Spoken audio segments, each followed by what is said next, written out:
Bien. Bonjour à toutes et à tous. Bienvenue à ce webinaire sur le programme Horizon Europe et plus spécifiquement aujourd'hui sur le cluster 5 climat, énergie, mobilité du pilier 2. Ce webinaire fait suite à l'événement français de lancement du programme Horizon Europe qui s'est tenu le 20 mai et il s'inscrit dans un cycle de webinaires d'une quinzaine de jours dédié à la présentation détaillée du programme Horizon Europe. Je me présente, je suis Annabelle Rondeau, représentante au comité de programme du cluster 5. Avec moi pour animer ce webinaire, Pierre Pacaud, également représentant au comité de programme du cluster 5, ainsi que Benjamin Viniger, point de contact national climat-énergie pour le cluster 5, et Jean-Marc Zaccardi, également point de contact national transport pour le cluster 5. Quelques rappels d'usage avant de débuter. Comme indiqué dans le mail que vous avez reçu hier, le webinaire est enregistré, ce qui fait que vous pourrez le revoir et le réécouter à loisir. Les présentations proposées aujourd'hui seront également disponibles en ligne. Dès que l'enregistrement et les présentations seront en ligne, vous recevrez un email pour vous en informer. Pour les questions que nous espérons nombreuses, nous vous invitons à utiliser le chat. Et pour les questions qui malheureusement n'auraient pas pu trouver réponse durant ce webinaire, nous tâcherons d'y répondre par mail. Au programme donc du jour, outre mes propos introductifs, vous aurez donc une présentation du cluster 5, du contexte dans lequel s'inscrit ce cluster, ses objectifs, de Rosaline van der Vlie, directrice au sein de la Direction générale recherche et innovation de la Commission européenne. Vous aurez un tour d'horizon de ce cluster avec ses destinations et ses appels à propositions faites par Pierre Pacaud et moi-même. Et puis, vous aurez le témoignage d'une entreprise et de sa participation à H2020, donc programme qui a précédé Horizon Europe, par Yannick Bian de Chantier Bretagne Sud. Et puis, une présentation des points de contact nationaux climat, énergie et transport pour à la fois vous présenter les membres de ce nouveau dispositif et leurs projets pour les semaines à venir afin de vous aider à répondre au mieux aux appels à propositions du cluster 5, donc avec Benjamin Viniger et Jean-Marc Zaccardi. Et le mot de la fin reviendra donc à Pierre Pacaud. Merci à tous les intervenants et les intervenantes du jour, de leur disponibilité, de leur présence. Je remercie également les organisateurs de ce webinaire que nous espérons éclairant, instructif et dynamique. Merci à vous tous aussi d'être nombreux aujourd'hui. Entrons donc dans le vif du sujet, si vous le voulez bien, avec la présentation générale du cluster 5 par Rosaline van der Vlie. So, Rosaline, thank you very much for joining us today and spending time from French community. We really appreciate it. So, Rosaline, the floor is yours. Thank you very much. Merci beaucoup et bonjour à tous et tout le monde. Je dois m'excuser parce que je parlais pas trop bien le français pour l'instant. Je parlais mieux avant parce qu'en fait, j'ai étudié une année à Aix-en-Provence. C'est une des plus belles années de ma vie, je dois dire. Mais je m'excuse que ce sera un petit peu difficile aujourd'hui de continuer en français pour moi. Donc j'espère que vous seront pas trop déçus que je vais switcher maintenant en anglais. So, good afternoon, everybody, and it's a real pleasure for me to be here. And I also would like to start by congratulating the organizers for organizing this event, which I think is truly very, very timely. And we are at a very important moment in the European Commission, not only with respect to Horizon Europe and the forthcoming work programme, but also with respect to the policies that the European Commission and the European Union is now leading. And it will be my pleasure to give you a bit of a policy context also to the work of Cluster 5. And it will be without any surprise that I will start with the European Green Deal. I'm sure you're all very familiar with the European Green Deal, which has set the ambition for the European Union to become the first climate neutral continent by 2050. So this is really about European leadership. And the European Green Deal is not only about reducing greenhouse gas emissions, it's actually also a growth strategy for the European Union. So it's also about creating jobs. It's also about innovation.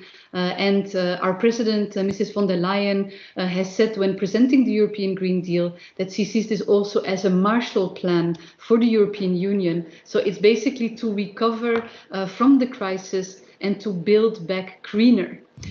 So what we would need to do is we need to move from a sustainable competitiveness to comparative sustainability in the European Union.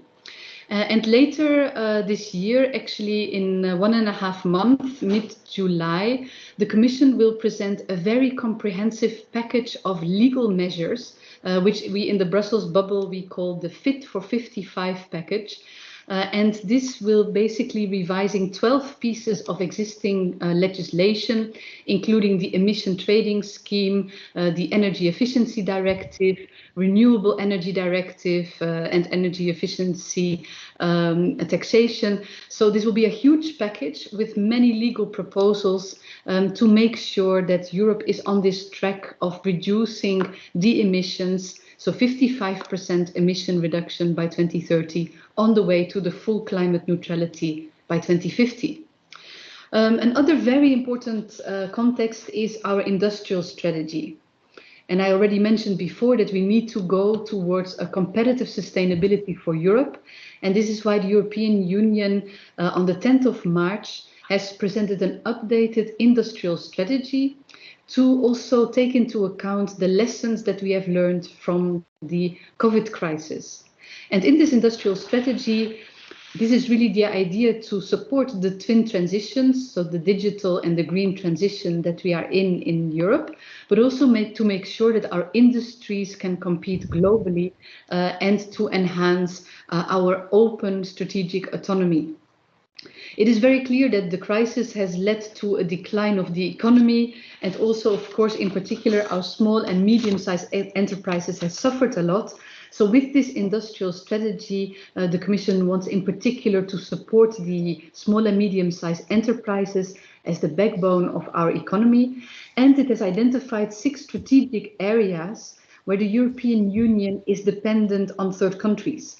And among these areas, we have critical raw materials, but also batteries, hydrogen, semiconductors. And there are 2 specific tools that the European Commission is proposing to enhance the competitiveness of the industry. First of all, it is to work more with industry players through alliances. We have already established an alliance with the battery sector, also more recently with the hydrogen sector, and one of the new alliances that also Commissioner Breton has been proposing is an alliance with the aviation industry.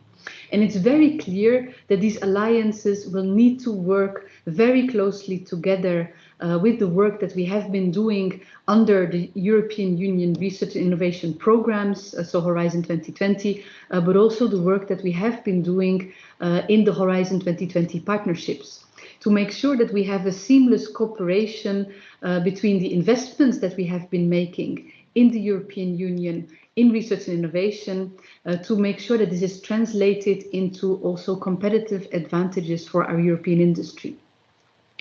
Another very important context that I would like to highlight here is the European research area. In the end of last year, the Commission has presented a new policy document where we really want to strengthen the European research area. We want to make sure that the researchers in the European Union can work more closely together. And the Portuguese presidency last week has adopted Council conclusions on enhancing also the research careers for the researchers that are in the European Union.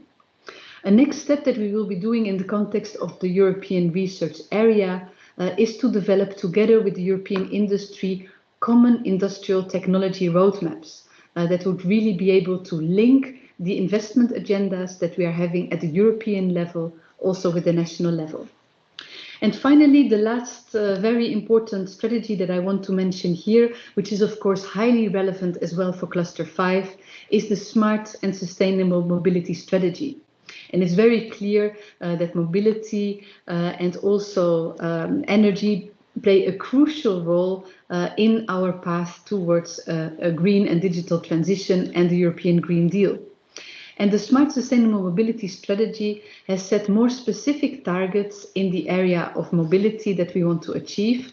Overall, we want to reduce 90% of transport-related emissions, and there are specific targets, for instance, to double the rail transport by 2030, and also to make sure that we will have 30 million zero-emission vehicles on our European roads by 2030. So overall, a very ambitious policy context. And of course, I'm sure you will all agree with me that research and innovation plays a crucial role if we want to achieve all these very ambitious policy objectives. And I'm very proud to say that with Horizon Europe, we are now the biggest framework program, the biggest research and innovation investment program in the whole world. We have 95.5 billion euros to invest in research and innovation in the European Union in the coming 7 years. This budget is 30% higher than Horizon 2020, the predecessor, and we have committed ourselves to spend 35% at least on climate action of Horizon Europe. Horizon Europe brings also a more entrepreneurial approach, an entrepreneurial-minded research and innovation policy for the European Union. And this is reflected by three elements in particular. The first one is this cross-sectoral approach. You've seen a big change compared to the societal challenges in Horizon 2020, that we now have an integrated cluster for climate sciences, energy and mobility. And within the European Commission, this has really led to a situation where we are working much more closely together with our colleagues in the different departments. And we believe that having this integrated cross-sectoral approach, we will in the end deliver much more impact with our research and innovation activities. The second novelty is that we want to rationalize the partnerships that we are having with the industry. And there a very important keyword is the openness of the partnerships. In the past, the partnerships were sometimes perceived as a bit of closed clubs where usual suspects were working together. So a very important point for the Horizon Europe partnership is that they will be open to all the interested partners. Another very important novelty, and I will say a bit more about this later, is the synergies between the different partnerships. Because of course we are very proud that we have such an ambitious budget for research and innovation in the European Union, but we want to make sure, of course, that the activities of the partnerships work better together in order to maximize also the impacts of the budget that is available. And finally, we have new instruments, and I'm sure you're all familiar with this. We have the European Innovation Council, and the European Innovation Council is really there also to bridge the famous valley of death that exists. You know that we are very good in the European Union on excellent science. We are a scientific powerhouse. This is something that Pascal Lamy has said when he was helping us with the evaluation of Horizon 2020. But we are less good in really translating then the scientific excellence that we have in the European Union also in a commercial success for our companies. And this is something that with the European Innovation Council, we really want to help, in particular, small and medium-sized companies to quickly scale up the breakthrough innovations in the European market. The other novelty are, of course, the Horizon Europe missions. And in my Clean Planet Directorate, we are responsible for the cities mission that aims to have at least 100 climate neutral cities by 2030. And I believe that with the cities mission, it will also help to make sure that the activities that we are launching, not only on Horizon Europe, but also other European programs, will be able to fit much better together towards a common goal. Now, let me end by saying a few more words on the synergies. I already mentioned the first synergies that are important are, of course, the synergies between the different Horizon Europe instruments. So, for instance, we have set up an interpartnership assembly on hydrogen that is trying to bring together all the Horizon Europe partnerships that are relevant for the topic of hydrogen, and we try to identify common areas where we can possibly also launch, for instance, joint calls. Apart from the synergies between the Horizon Europe instruments, we also need to be much more synergetic with the activities of the industry beyond Horizon Europe and beyond the Horizon Europe partnerships. And this is why the alliances that I mentioned before, that are launched in the context of the industrial strategy, are very important. And there we are very much working together with our colleagues in our Directorate GROW, who are responsible for these alliances to make sure that the work of the alliances build on the results that we have achieved on research and innovation. Finally, also the synergies with other the more deployment programs. And again, this is about taking the opportunity to deploy on the market the technologies and the new solutions that we have invested in through Horizon Europe.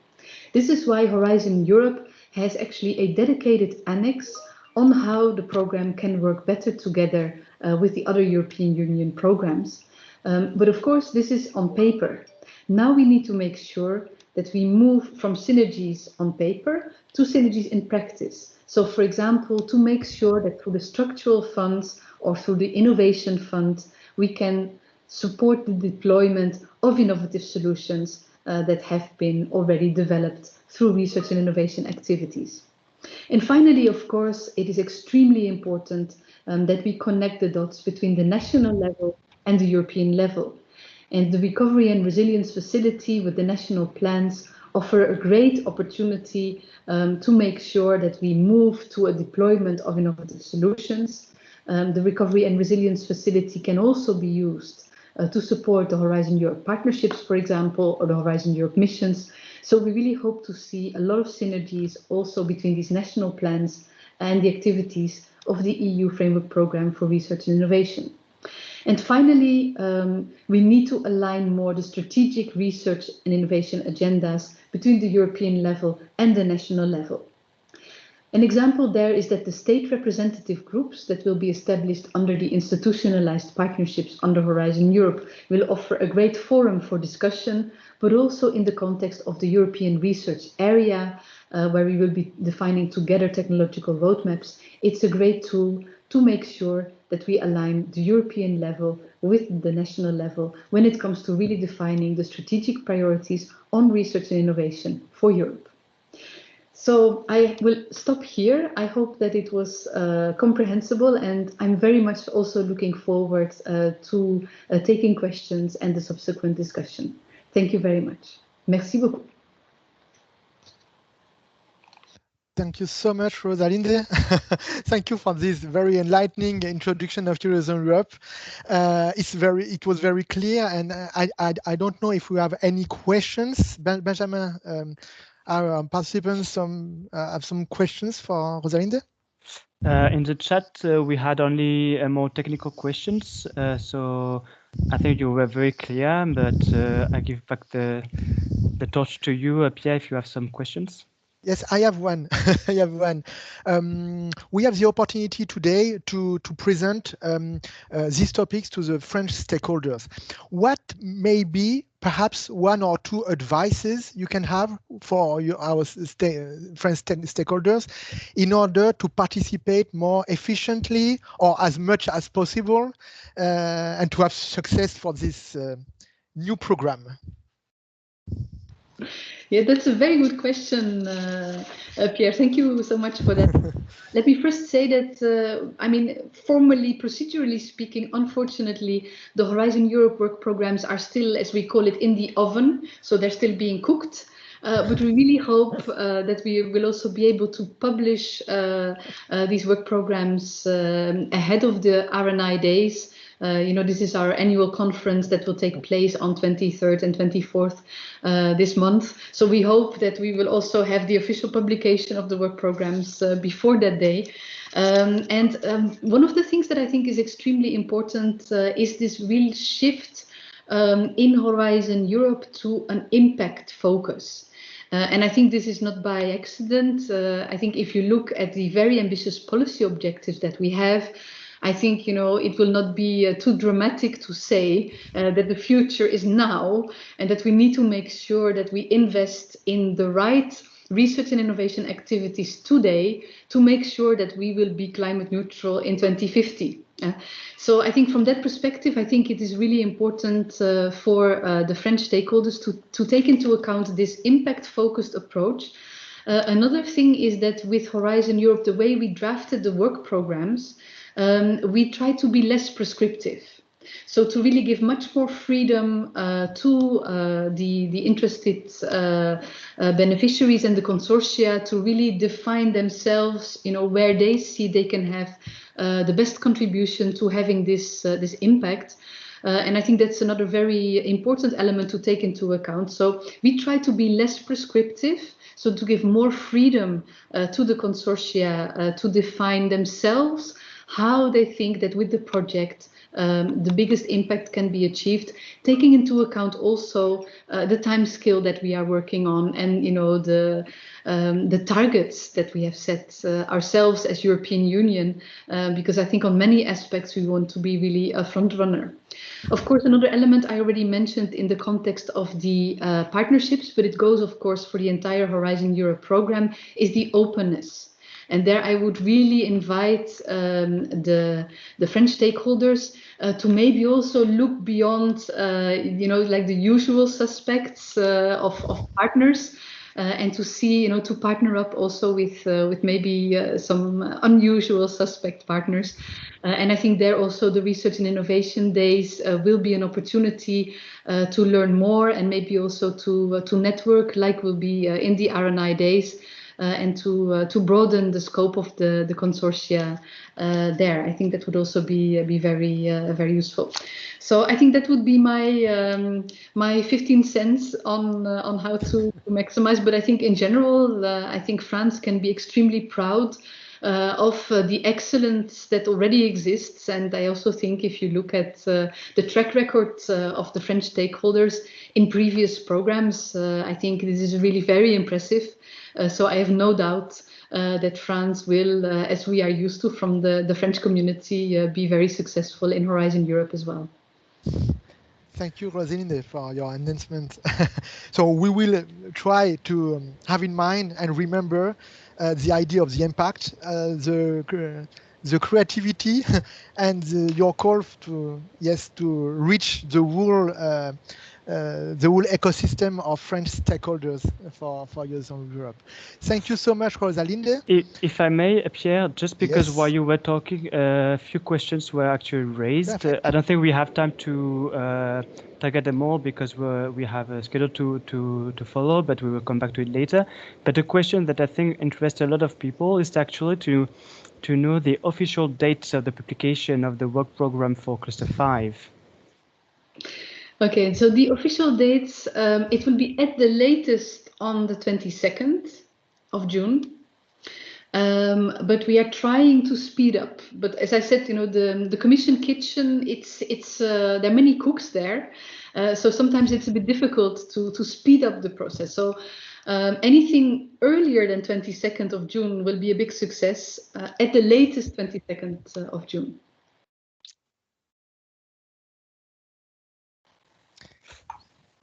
Have we got other questions, Benjamin?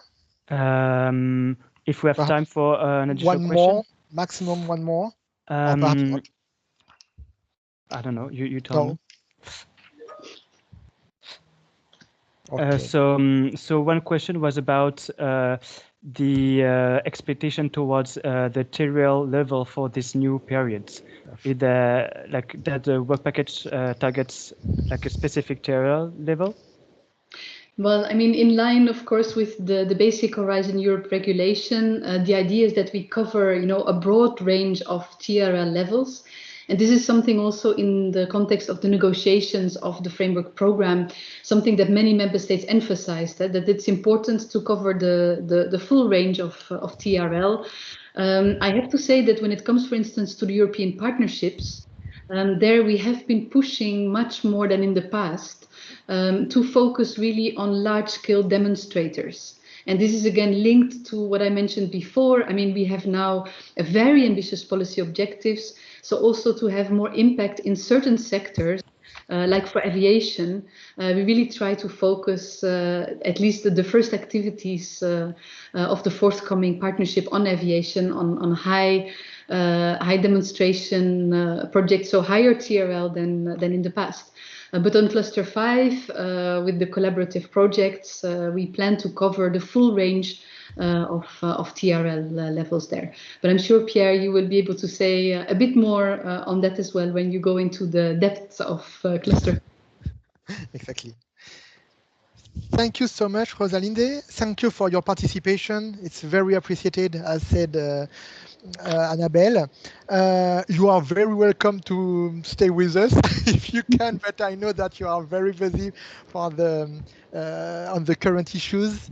So thank you so much one more time, and thank you for the very good collaboration we have together between national and between European national delegates and with the European Commission. Thank you so much.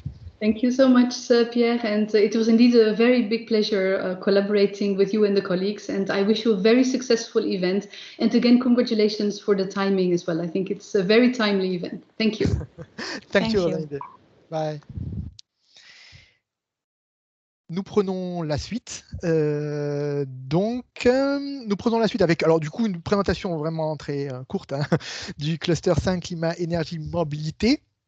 Avec alors ce graphe que vous connaissez sûrement pour ceux qui s'intéressent déjà à Horizon Europe, avec un budget total de Horizon Europe, tout instruments confondus, de 95,5 milliards d'euros, avec 4 grands piliers, 3 piliers verticaux, le pilier 1 qui s'attache plus aux aspects plus amont, le pilier 2 dans lequel nous allons rentrer en partie en détail, qui correspond aux problématiques mondiales et de compétitivité industrielle, dans lequel il y a le cluster 5, climat, énergie et mobilité.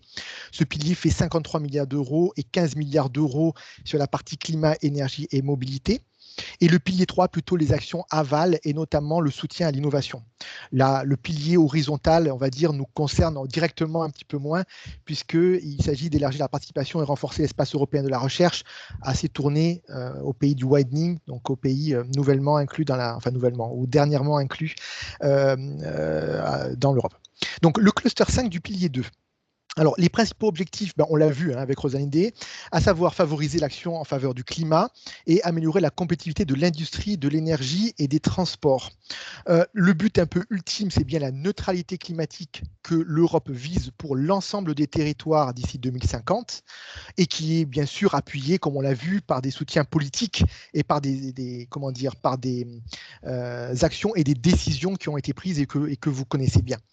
Alors, en fait, on voit bien, c'est la neutralité climatique n'est pas tout, c'est un fort enjeu, évidemment, qui structure beaucoup des actions qu'on a dans le cluster 5, mais qui doivent être conjuguées également avec des enjeux de compétitivité, notamment de compétitivité industrielle, et notamment les aspects numériques, puisque en fait, le Green Deal inclut aussi un volet numérique assez fort, et la Commission envisage vraiment la conjugaison de la partie transition numérique et transition environnementale de façon très liés et de générer une croissance fondée sur l'innovation et l'inclusion.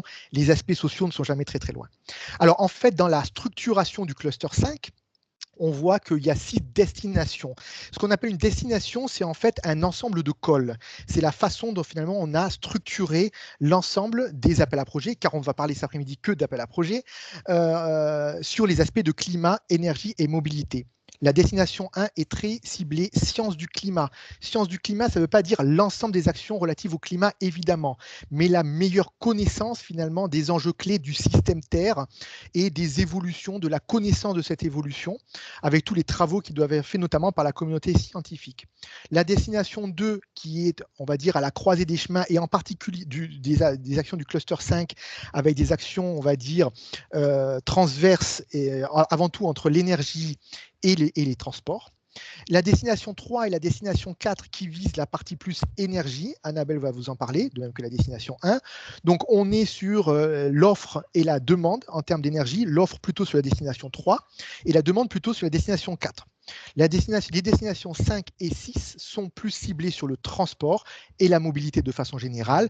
La destination 5 plutôt sur les modes de transport. On va passer en revue l'ensemble des modes de transport. Et la destination 6 sur les mobilités de façon générale et notamment la mobilité servicielle. C'est plus ciblé sur ces aspects-là. Et un point extrêmement important que vous devez avoir en tête et qui sera votre document de travail essentiel, tout ce qu'on vous dit ici se retrouve dans un document qui est le document de référence dans lequel on trouve l'ensemble des détails relatifs à chacun des topics, donc un topic étant un appel à projet. Donc, vous avez le lien en tout bas de slide. Ça se trouve sur le site de la commission et également sur le site du MESRI. On vous donnera les adresses par la suite, mais là, vous avez le lien en direct. Donc, si on regarde maintenant les aspects de budget et de nombre de topics pour voir un peu la répartition que l'on peut avoir, on se rend compte que vous avez sur le slide de gauche les montants de budget. Là, on a l'ensemble 2021-2022, car ce qu'on va vous présenter, c'est l'ensemble des topics sur 2021 et 2022. 2021 étant plus urgent, les appels à projets vont se lancer dans vraiment les semaines et les jours à venir. On voit bien que le montant aujourd'hui, il est de l'ordre de 1,5 milliard par an. On est sur un, donc là, c'est encore une fois, c'est l'ensemble des deux années, 2021-2022. Et on voit que la partie sciences du climat représente une plus petite partie que la partie énergie et transport. La partie énergie et transport, quand on voit le global, y compris les partenariats qui ne seront pas détaillés ici, donc c'est-à-dire l'ensemble des actions qui sont comprises dans Horizon Europe, on se rend compte, enfin les partenariats institutionnels, ils ne seront pas détaillés ici, les coprogrammés, oui. Donc on voit que en fait, il y a un relatif équilibre entre la partie énergie et la partie transport. Vous avez aussi le nombre de topics à droite, toujours sur 2021-2022, donc le nombre d'appels à projets auxquels vous allez pouvoir répondre. Vous voyez qu'il y en a un qui se détache, c'est toute la partie énergie renouvelable. La partie énergétique dans l'offre et la possibilité de l'offre prend une grande part, on voit, du programme. Alors, les partenariats, comme on l'a dit Rosalinde, c'est un élément qui évolue un petit peu. Alors, en quelques mots, parce qu'on n'aura pas le temps d'en donner plus malheureusement aujourd'hui, sachez qu'il y a 3 catégories de partenariats. Pour le dire de façon très simple, enfin en essayant d'être très simple, il y a les partenariats institutionnels qui se veulent assez industriels, avec des actions relativement aval, selon des objectifs assez précis. Ce sont des partenariats dits joint undertaking, c'est-à-dire des entreprises à part. Ces entreprises-là sont régies, elles sont en train de se mettre en place et surtout, elles ont un ensemble de membres dont on va dire, les plus gros acteurs sur le terrain sont membres. Elle touche la partie européenne du rail, la partie Air Traffic Management, le Clean Aviation, c'est-à-dire les technologies embarquées sur les aéronefs, et la partie hydrogène, dans la partie à la fois énergétique et la partie transport. On a deuxième type de partenariat, les partenariats co-funded, donc cofinancés en français, avec un partenariat sur la ville, donc qui touche l'ensemble des parties prenantes françaises, avec un petit focus tout de même sur les villes et les communautés, mais les acteurs privés et les centres de recherche peuvent y participer, bien évidemment. Et la partie également, un autre partenariat sur la transition en termes d'énergie propre, Clean Energy Transition. Les partenariats coprogrammés sont des partenariats d'un genre un petit peu différent des deux premiers, à savoir que ici, c'est une association qui va aider à définir les programmes. Tous les appels à projets qui sont définis dans ces partenariats coprogrammés sont reversés dans le programme de travail. Donc, vous allez voir tous les appels à projets qui ont été travaillés, proposés, acceptés par les partenariats coprogrammés. Et ça touche le domaine du bâtiment, celui du véhicule routier zéro émission, des batteries, du transport maritime et du transport autonome et connecté routier. Pour en savoir un petit peu plus, vous avez le lien également en bas de slide. Alors, sur les missions également, 2 missions. Annabelle va nous dire quelques mots sur la première mission sur adaptation au changement climatique. Peut-être avant Annabelle, ou Annabelle peut-être présenter ce que c'est une mission, ou je le fais.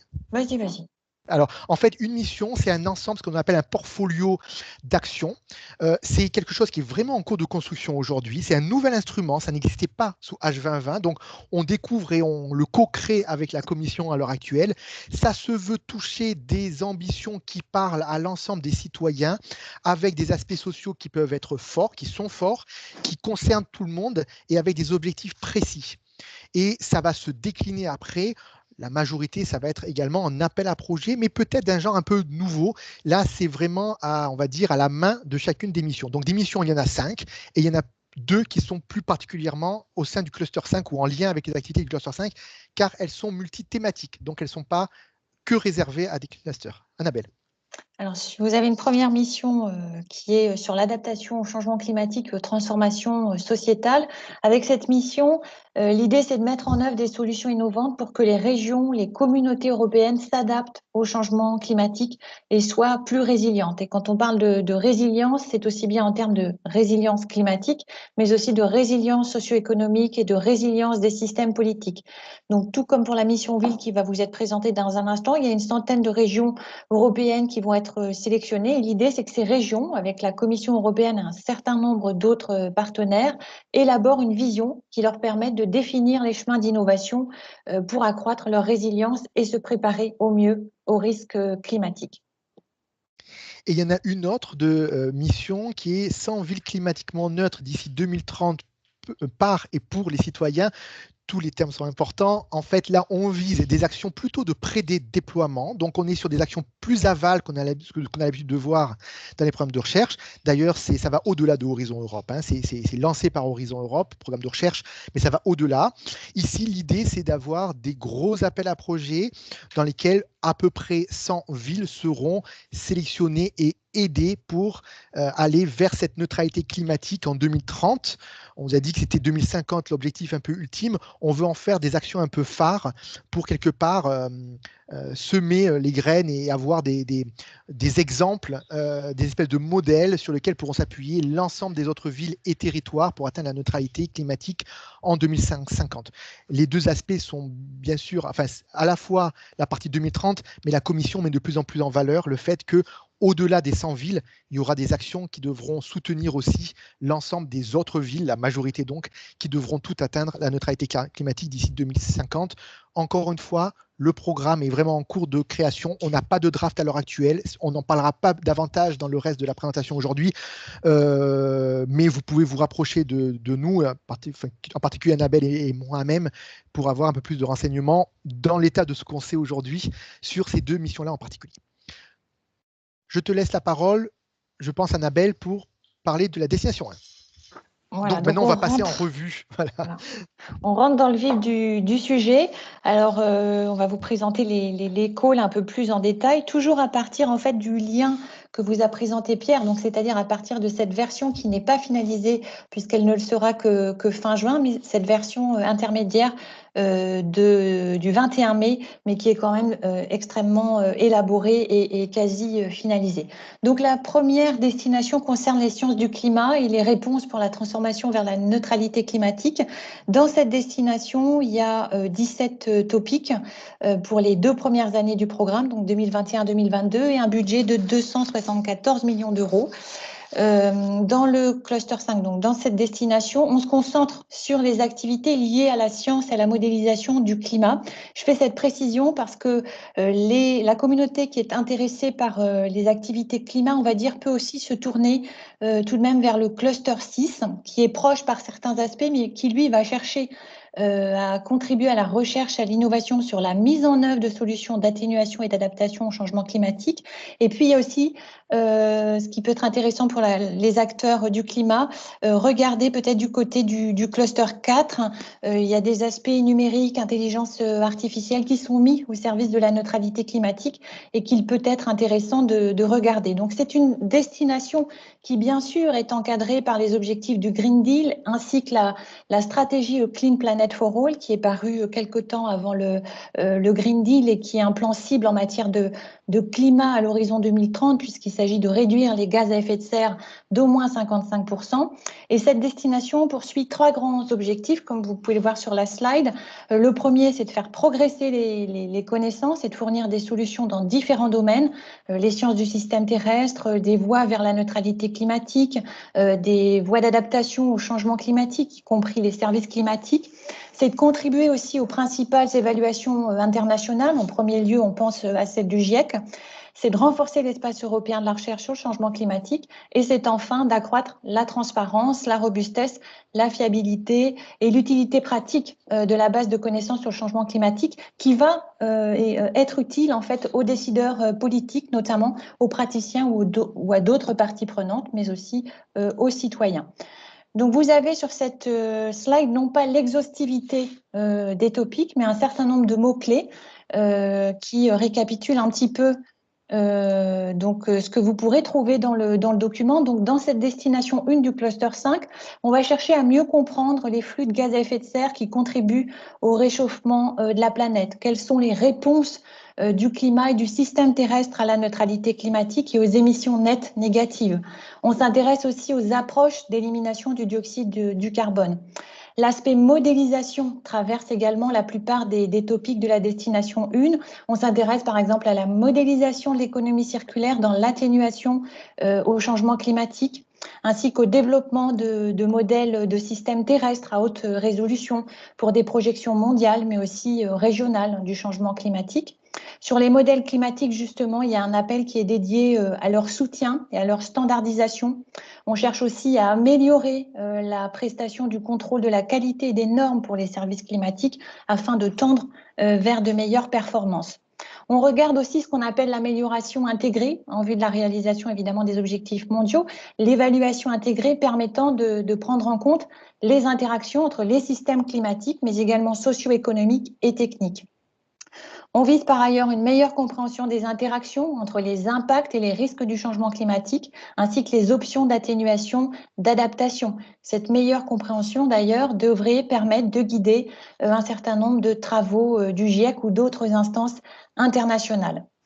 On cherche aussi à maximiser l'impact de la synergie de la recherche et de l'innovation en matière de changement climatique en Europe à travers un certain nombre d'actions de coordination, de coopération, de synergie entre les politiques et les programmes de recherche dans le domaine de la recherche sur le changement climatique ou à travers le recensement de connaissances dans ce domaine ou de la valorisation des résultats dans le domaine du changement climatique. Parmi les autres topics, les autres appels à propositions, 2 sujets en lien avec l'économie, où on va regarder les méthodes d'analyse économique des politiques climatiques et environnementales, et ce pour la conception et l'évaluation de politiques publiques dans le domaine du climat et de l'environnement. Toujours en lien avec l'économie, on va également chercher à comprendre la nature et l'étendue des risques liés au changement climatique et les implications socio-économiques de ces risques.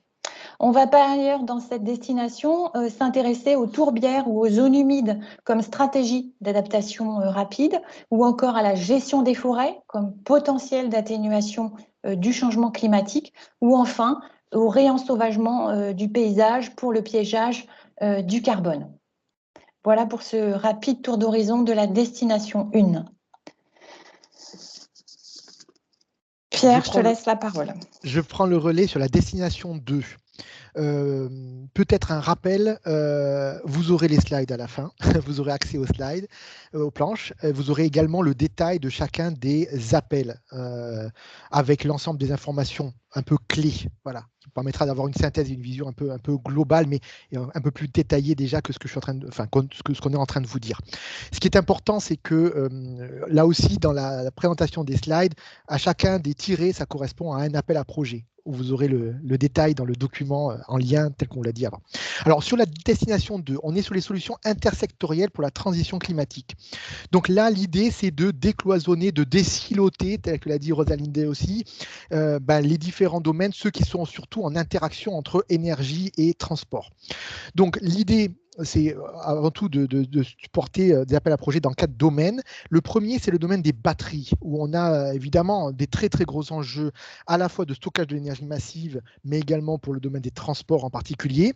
Donc là, il y a des vrais enjeux, et notamment des enjeux de compétitivité et des enjeux environnementaux également. Le deuxième, c'est sur la partie ville et communauté européenne. On va rentrer dans le détail. Le deuxième, c'est sur la partie ville et communauté européenne. La troisième, et là, on touche vraiment les aspects un peu systémiques de la ville. Le troisième, c'est la notion d'engagement des citoyens, qui est vraiment au cœur notamment pas des inflexions, mais en fait, il y a un accent dans Horizon Europe sur cette partie-là d'engagement citoyen, avec certaines actions dédiées, plutôt ciblées vers les communautés scientifiques, qui permet justement de rassembler les citoyens autour des enjeux. Et le quatrième point, c'est les développements de technologies émergentes. On n'est plus dans le domaine de l'énergie en tant que telle, mais avec l'idée d'avoir des appels qui permettent de faire remonter, on va dire, des propositions un peu innovantes qui ne seraient pas dans le mainstream des solutions aujourd'hui qui sont envisagées. Un petit point quand même, la partie hydrogène, dont on sait qu'elle est extrêmement importante, elle est soutenue politiquement de façon très forte. Elle n'est pas inclue en tant que telle dans les appels à projets, tels qu'on va vous les présenter. Ils apparaissent dans certains cas, évidemment, mais on va dire l'essentiel qui touche le cœur du sujet de l'hydrogène se trouve dans le partenariat institutionnel Clean Hydrogen Europe, qui n'est pas présenté ici, mais qui renferme aussi des appels à projets. Alors, si jamais on voit l'ensemble des topics, donc l'ensemble des appels à projets, qui sont proposés, qui ont été proposés dans le cadre du partenariat de batterie. Alors, en 2021, on a un accent sur un appel sur les matières premières, et notamment sur la partie lithium, les batteries à lithium, traitement, raffinage et recyclage, pour avoir notamment, on va dire, une vision de l'Europe avec des batteries, avec un process de fabrication plus soutenable, plus durable que ce qu'on peut avoir aujourd'hui dans le process asiatique. Les conceptions de batteries de génération 3B, là, on est vraiment sur la conception en tant que telle, où on met l'accent sur les parties haute capacité, haute autonomie et haute tension également. Et puis les nouvelles générations de batteries solides, donc génération 4 en 4A et 4B, avec des efforts en particulier sur les aspects de conception. Aspect conception, mais également les aspects de manufacturing, donc de fabrication, avec une partie plus spécialement dédiée sur la génération 3 des batteries et plus précisément sur les électrodes de batteries lithium-ion. Et plus généralement, pour préparer la nouvelle génération de batteries de type solide, donc de génération 4. Avec un appel à projet aussi dédié sur les process de recyclage qu'on veut compétitifs et durables, et un dernier qui est d'une nature un petit peu à part, puisque tous les précédents qu'on a présentés ici étaient ce qu'on appelle des IA ou des RIA, avec des vrais enjeux on va dire, de définition d'un système ou d'une technologie. Ici, sur le dernier point, c'est plus de rassembler un écosystème de recherche-innovation pour faire notamment de la prospective. On est plutôt sur des travaux sur table qui n'ont pas vocation à déboucher sur un produit, mais plus pour fédérer un écosystème. En 2022, on a la partie matière première, graphite qualité batterie, à la fois naturelle, synthétique, et puis avec donc le mix entre les deux sources de graphite, avec également les aspects de sociaux et environnementaux, et toujours avec la compétitivité qui n'est pas très loin derrière. Le système de batterie adapté aux nouvelles cellules. Donc là, on sort un peu, on va dire, des batteries telles qu'on les connaît aujourd'hui et telles qu'on les envisage à très courte échéance. Tout un volet par plusieurs appels à projets sur les aspects de contrôle, que ce soit type model-based ou encore de surveillance auto-réparation de cellules. Un aspect de manufacturing qui est de développement, on va dire un peu tous azimuts, soit la partie plutôt machine dans les usines, mais également de remise en cause et d'amélioration du process général et notamment de la supply chain, toujours pour baisser les coûts sur les aspects de compétitivité. Et puis, trois topics sur la partie plus expérimentale ou définition ou outils de façon générale de conception.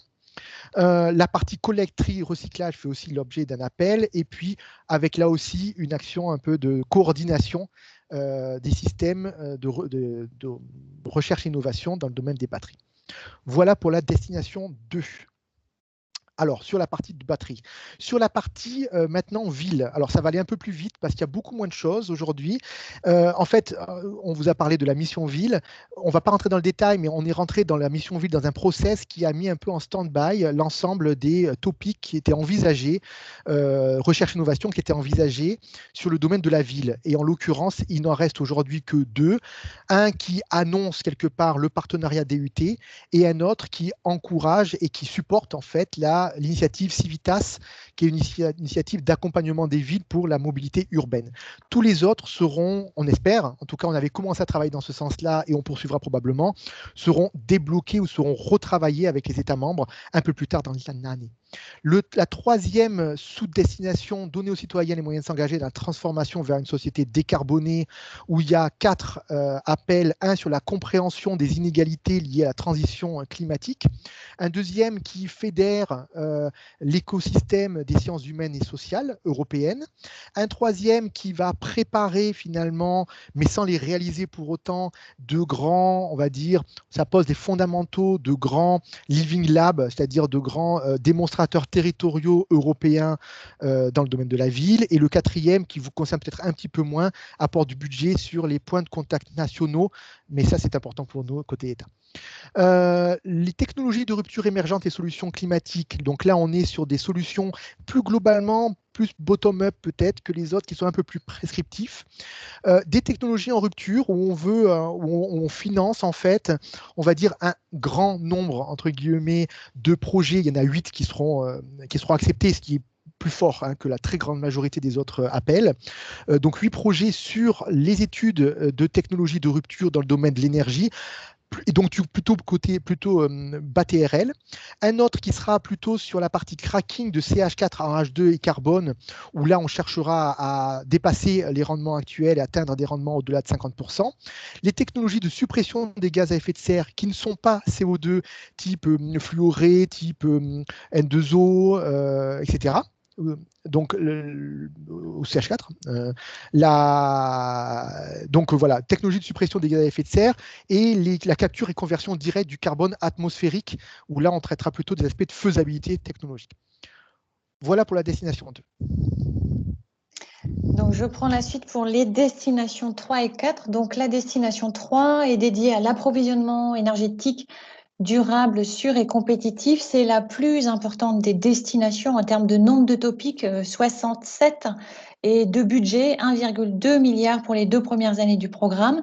Cette destination poursuit 3 objectifs. Le premier, c'est de favoriser le leadership mondial de l'Europe dans les domaines des technologies et des services abordables, sûrs et durables liés aux ENR, donc aux énergies renouvelables, en améliorant leur compétitivité notamment.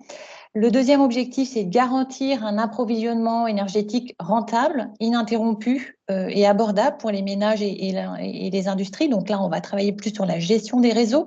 Et puis le troisième, c'est d'accélérer le développement du captage, de l'utilisation et du stockage du carbone en tant qu'option de réduction des émissions de CO2 dans la production d'électricité et les applications industrielles. Donc cette destination est structurée en fait en 4 sous-parties, comme vous le verrez dans le programme de travail. Au-delà d'une sous-partie dédiée aux ENR, d'une deuxième dédiée au système, au réseau, au stockage d'énergie, de la troisième dédiée au CCES, il y en a une quatrième sur des actions transverses que je présenterai rapidement.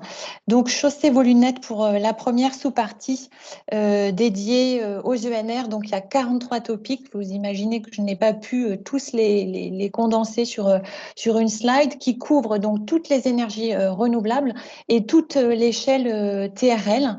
Je vous rappelle que dans la directive énergie renouvelable votée en 2018, on vise 32% d'ENR d'ici à 2030. Donc je vais présenter par grande catégorie en fait d'ENR. Il y a un certain nombre d'appels tout d'abord sur le photovoltaïque, le PV. On s'intéresse à un certain nombre d'aspects technologiques aussi bien en 2021 qu'en 2022 sur les différentes technologies relatives au PV. Ça va des nouvelles technologies photovoltaïques tandem à haut rendement qui visent donc une production à faible coût avec des matériaux abondants dans la nature, au photovoltaïque stable à haute performance via le perovskite notamment. Et puis, on s'intéresse aussi aux nouvelles technologies de couches minces visant des rendements élevés, comme une sorte d'alternative au silicium. Toujours dans le domaine du PV, on va aller un peu plus loin. On va s'intéresser maintenant aux aspects plutôt démonstration et lignes pilotes. Il y a un appel justement sur les lignes pilotes de démonstration pour les technologies photovoltaïques alternatives et innovantes sur les nouveaux tandems silicium cristallin, le tandem à couche mince par exemple. Il y a également un sujet sur le PV intégré, plus précisément sur la fabrication avancée de systèmes photovoltaïques intégrés, plus en lien avec le bâtiment. Également un sujet sur les nouveaux systèmes agro-photovoltaïques. Et puis, on s'intéresse aussi au recyclage des modules PV en fin de vie. Dans le domaine toujours de l'énergie solaire, mais cette fois-ci sur le solaire à concentration, il y a 2 topics. Un sujet sur les nouvelles approches de l'énergie solaire concentrée pour avoir un meilleur rendement, et un autre sur les composants et ou systèmes innovants pour les centrales CSP et ou les installations solaires thermiques à concentration. Si on passe maintenant au wind, à l'éolien, pour tout ce qui est production d'ENR en mer, donc offshore, je précise, la Commission a publié un texte très important qui est la stratégie sur les ENR en mer en novembre 2020, où elle donne justement un certain nombre de jalons et propose de porter la capacité de production éolienne en mer de l'Europe de 12 gigawatts actuellement à au moins 300 gigawatts d'ici à 2050. Donc, pour l'éolien, il y a quand même un petit accent mis sur l'éolien offshore, ce qui ne veut pas dire qu'il n'y a pas des appels onshore, mais on sent un peu cette tendance. Donc, il y a un appel notamment qui s'intéresse aux fondations, aux sous-structures flottantes et systèmes de connexion innovants pour les dispositifs photovoltaïques et d'énergie océanique flottants. Il y a un appel également sur la physique et l'aérodynamique de l'écoulement atmosphérique du vent pour la production d'électricité, aussi bien pour le offshore que pour le onshore. Un appel sur le contrôle intégré des parcs éoliens, là encore pour les deux thématiques, offshore et onshore. Et puis, il y a aussi des topics, là encore, plus ambitieux, à une échelle TRL plus élevée. Un sur l'innovation, sur le déploiement de l'énergie éolienne flottante optimisée pour les eaux profondes et les différents bassins maritimes, par exemple la mer Méditerranée, la mer Noire, la mer Baltique ou encore le nord-est de l'océan Atlantique. Et puis un autre sur la démonstration de matériaux innovants, de cycles d'approvisionnement et de technologies de recyclage pour accroître la circularité globale de la technologie de l'énergie éolienne et réduire l'utilisation primaire de matières premières essentielles. Également un certain nombre d'appels dans le domaine des énergies marines, deux topics en fait, plutôt OTRL, un qui porte sur la démonstration de dispositifs d'énergie houlomotrice afin d'accroître l'expérience en conditions de mer réelle, et un autre sur la démonstration de rotors, de pales et de systèmes de contrôle innovants pour les dispositifs d'énergie marémotrice. Également des appels pour la géothermie, pour des solutions pour une énergie géothermique plus durable, ou encore un appel sur la démonstration de l'utilisation de réservoirs géothermiques à haute température pour le stockage de l'énergie dans le système énergétique. Côté hydroélectrique, il y a aussi deux sujets, l'un sur le développement d'équipements hydroélectriques et l'autre sur le développement de solutions numériques pour l'exploitation et la maintenance des centrales hydroélectriques existantes. Autre sujet très important et qui court sur 2021 et 2022, ce sont les carburants renouvelables ou les biocarburants. Vous avez un certain nombre d'appels sur la production durable de biocarburants à faible émission de carbone, un autre sur la conversion catalytique hybride de l'énergie renouvelable en carburant neutre en carbone. On vise également de meilleures pratiques internationales pour la mise à l'échelle des biocarburants durables. On s'intéresse au développement d'algues et de carburants renouvelables d'origine non biologique. Et on s'intéresse aussi à la photosynthèse artificielle efficace et circulaire qui pourrait contribuer aussi au développement de carburants renouvelables. Et puis parmi ces appels donc, dans le domaine des biocarburants, des sujets qui impliquent des démonstrations qui sont encore à une échelle TRL plus importante sur la production innovante de biométhane en tant que vecteur énergétique et carburant, sur la démonstration de technologies avancées de biocarburants rentables utilisant les installations industrielles existantes, et enfin un appel sur la démonstration de chaînes de valeur complètes pour la production de biocarburants avancés et de carburants renouvelables non biologiques. Et puis il y a deux appels sur les déchets biogènes, l'un sur les technologies efficaces à faible émission pour l'utilisation industrielle de systèmes de combustion et de gazéification à partir de résidus et de déchets biogènes à faible valeur, et un autre sur la démonstration de technologies de cogénération à grande échelle pour passer à l'utilisation de résidus et de déchets biogènes, et également des appels sur les systèmes de micro-cogénération et de chauffage hybride rentable, par exemple. Je passe à la sous-partie dédiée au système énergétique, réseau et stockage. Donc là aussi, pas mal de topics. 18 pour 353 millions d'euros pour 2021-2022. Un texte important en préambule à lire ou à relire qui est la stratégie sur l'intégration du système énergétique qui est paru également en novembre 2020. Il s'agit ici de rendre le système énergétique plus flexible, plus sûr, plus rentable. Il y a des aspects SHS qui sont importants à prendre en compte. Il y a une prise en compte du consommateur très important à faire dans un certain nombre d'appels. Consommateur à la fois aux commandes de sa consommation, mais voire même producteur de sa propre, de son énergie. Et puis des aspects évidemment numériques très forts dans cette sous-partie, ainsi qu'un volet interopérabilité entre les plateformes ou entre les pays. Autre texte important qui conditionne les appels de cette partie, c'est l'appel sur la stratégie sur les ENR en mer que j'ai évoqué, notamment pour ce qu'on appelle, ce qui est abrégé en anglais HVDC pour High Voltage Direct Current, pour le courant continu à haute tension, qui permet, en fait, technologie qui permet le transport d'électricité sur de longues distances et qui cause moins de pertes dans ce cas-là.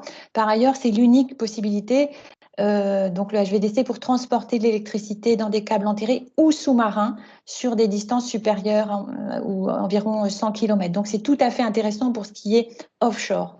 Donc dans cette partie, nous sommes quand même sur des appels à une échelle TRL assez élevée, ça va même jusqu'à 8. Donc je vous l'ai dit, on va travailler sur la flexibilité des systèmes avec une prise en compte de tous les acteurs, y compris le consommateur. Il y a un appel notamment où on cherche à intégrer, combiner les systèmes énergétiques pour obtenir un système énergétiques optimisé en termes de coûts et qui soit flexible. On cherche à augmenter la flexibilité du système énergétique sur la base de services d'intégration sectorielle aux consommateurs. Et puis, on cherche à soutenir l'action des consommateurs sur le marché de l'énergie et les guider pour qu'ils agissent en tant que consommateurs avertis. En anglais, on dit prosumer. Voilà pour le volet un peu flexibilité. On cherche aussi à ce que ces réseaux soient plus fiables. Fiabilité, il y a un sujet sur la fiabilité, la résilience du système électrique dès la conception. Notamment pour ce qui concerne le HVDC. Et il y a un autre sujet qui traite plus des mesures relatives à la cybersécurité, aux vulnérabilités, aux défaillances ou aux risques et à la protection de la vie privée.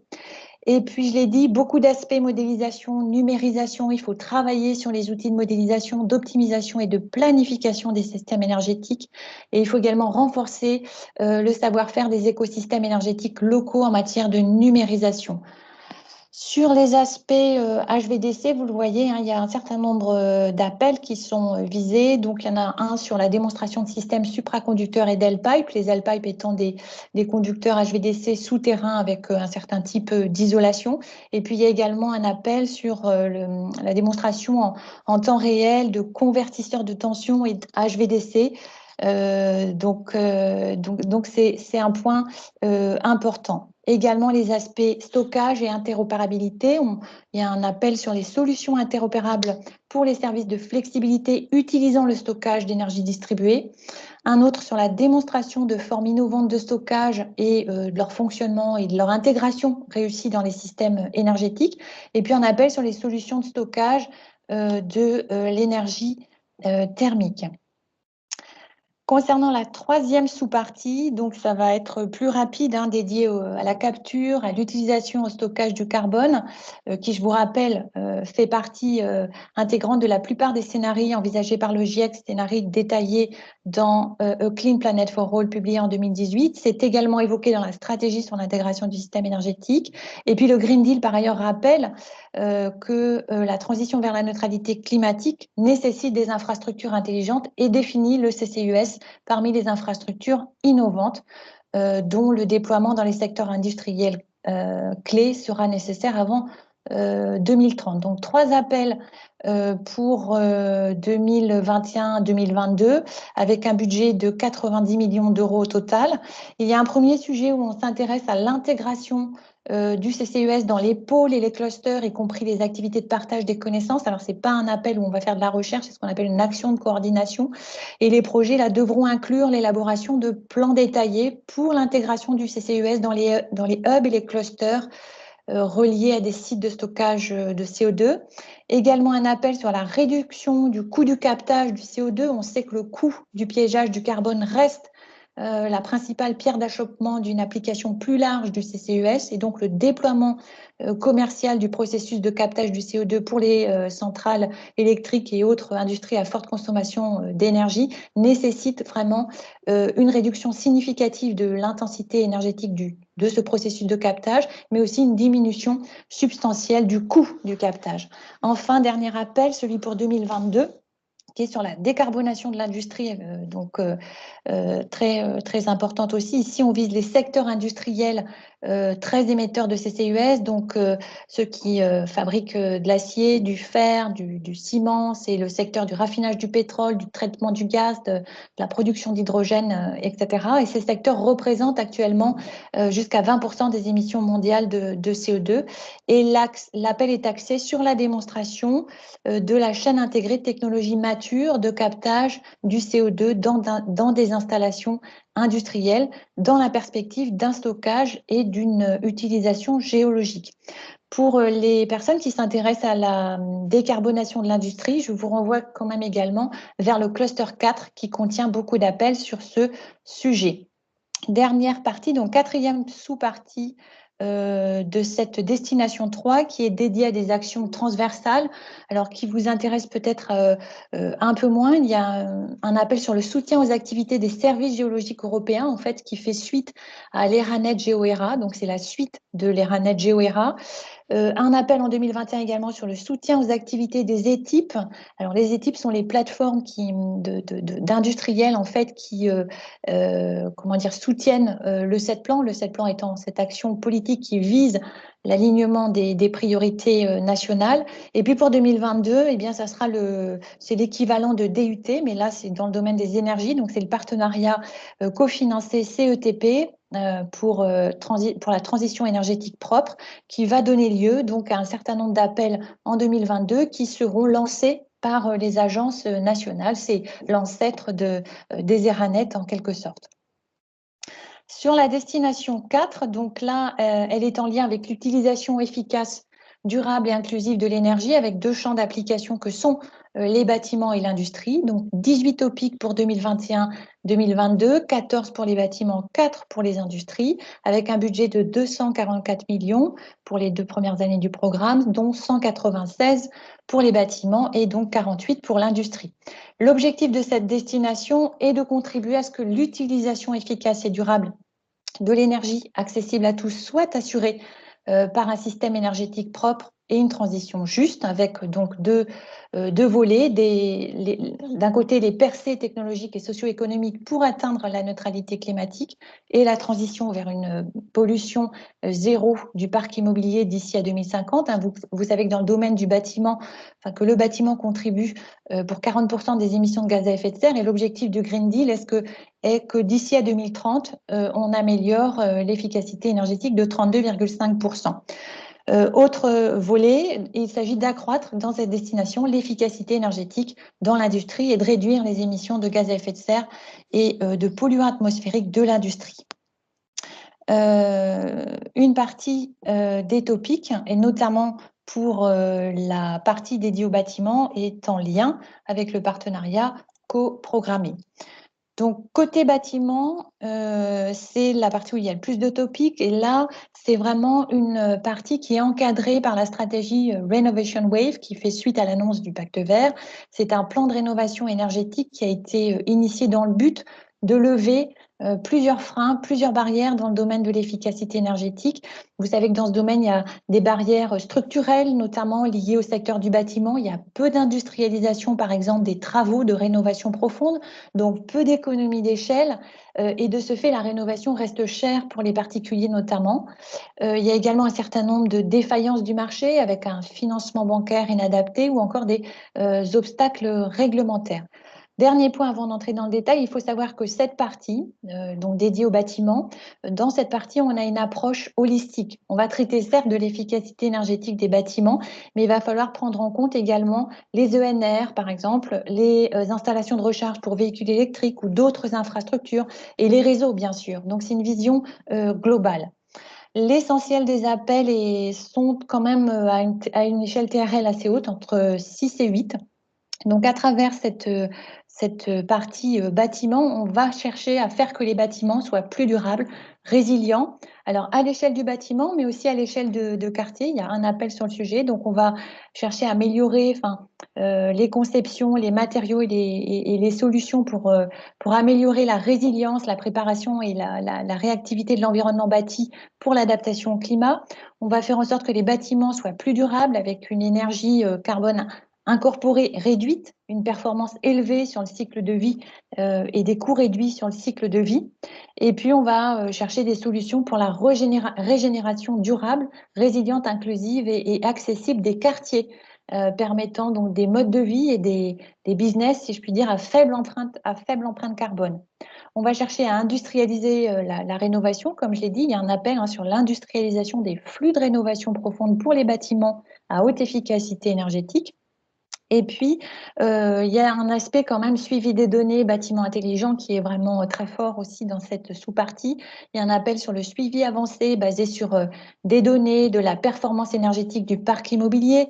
On s'intéresse aussi à la réponse à la demande dans les bâtiments résidentiels à haute efficacité énergétique. On va avoir un appel sur des bâtiments plus intelligents pour une meilleure performance énergétique ou encore un appel sur des maisons à énergie positive à forte intensité énergétique.